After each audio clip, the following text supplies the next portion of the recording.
Hi and welcome back to my kitchen. Today we're going to make a really easy and delicious, elegant dish called stuffed tomatoes and roasted beef. So we're going to get started right away. I've got this 12-inch cast iron skillet over a medium-high heat. I've sprayed it with some spray release, and what I did was I cut up 1 cup of broccoli. I diced it fine, and then I split it in half. So I've got half a cup of broccoli in this bowl. We're just going to throw it in there. I diced up 1 cup of yellow squash, and I've got half of that here, so half a cup in this pan. Then I diced up half of an orange bell pepper. That yielded a half of a cup of orange bell pepper.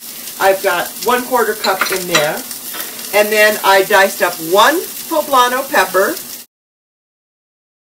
And I, once again, split that in half. So I've got 1/4 cup of poblano pepper in here and 1/4 cup reserved elsewhere. Now, what we're going to do is we're just going to fry up these veggies really quick because these are going to go into the tomato.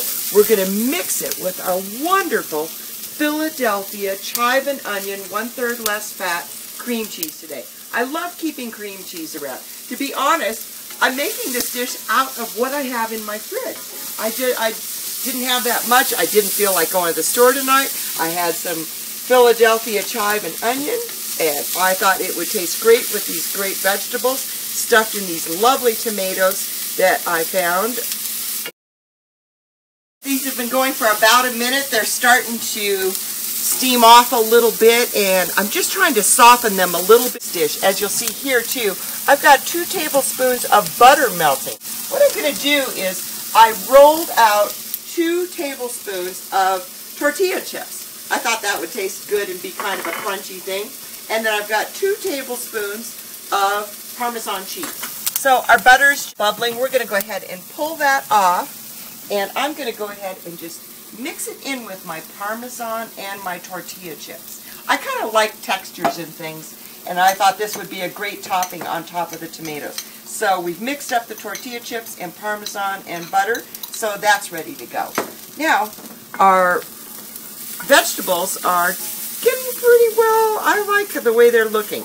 I think we're going to go ahead and mix in this Philadelphia 1/3 less fat chive and onion. I don't know about you, but I keep Philly on hand all the time.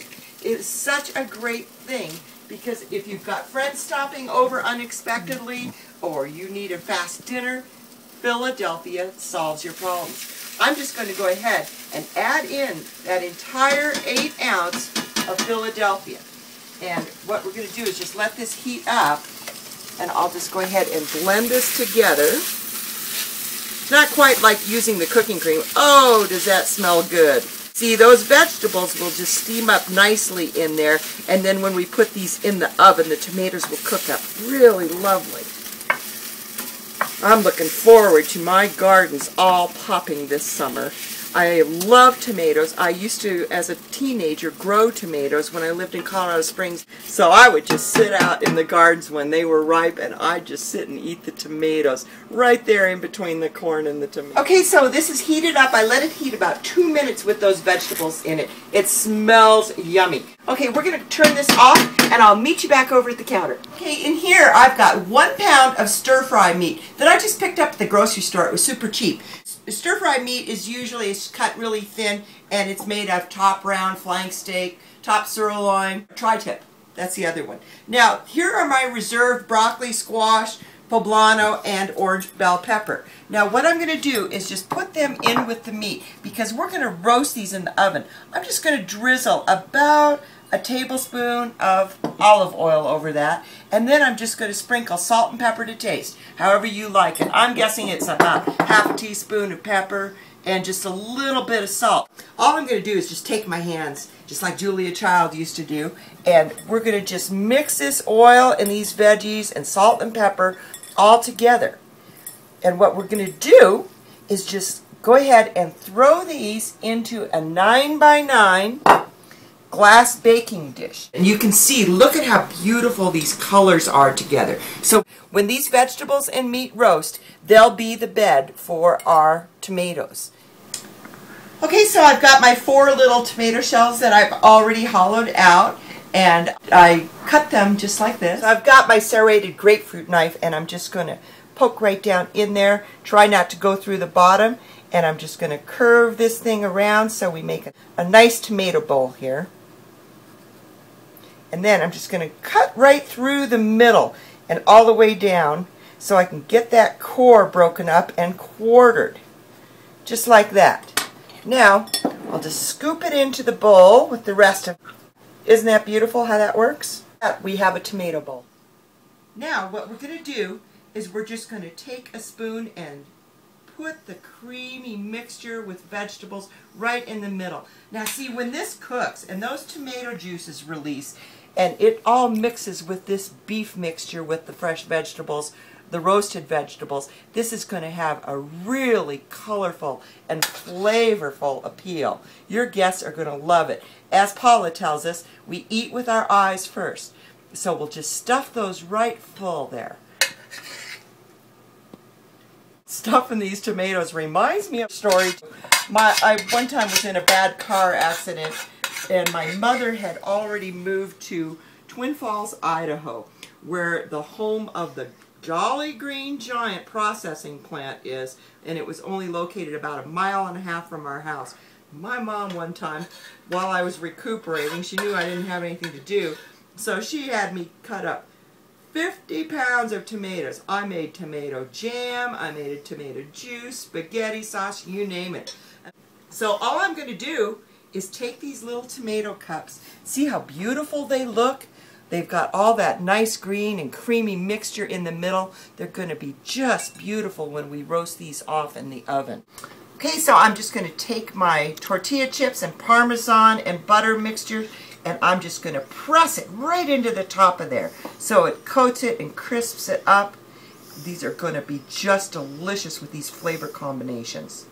Love this. And when that Philadelphia chive and onion cream cheese melts into these tomatoes and the tomato juices, and it all mixes with this meat, your guests are going to love you.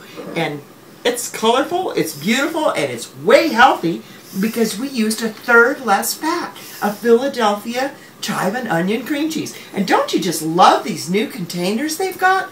They're just gorgeous. So we're going to put this in the oven for about 15 minutes at 350 degrees, and I'll see you when they come out. Look at that. Isn't that beautiful? It's great to use those little stir-fry meat packages that come up because they're cut so nice and thin and they cook right up in the oven. So let's go ahead and dish this. Okay, and I'm just going to scoop a little bit of that meat right around that so we have a lovely plate of food set up. And see, all of those other vegetables that were in there just steamed right up with it.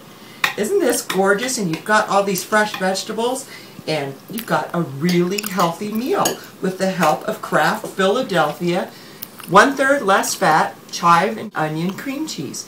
And look at that. Isn't that a beautiful plate? This looks so beautiful, and it was fast and easy. I love this crispy crust. I think every refrigerator in America should be filled with Kraft Philadelphia cream cheese. I mean, at least get the chive and onion. It's great on bagels. It's great on English muffins. And look at that. I didn't have any onions tonight, and I just added it to this dish, and now I've got creamy, cheesy, rich, and delicious, and healthy. And it really helps because I got 1/3 less fat. The meat is perfect and tender. Delicious meal.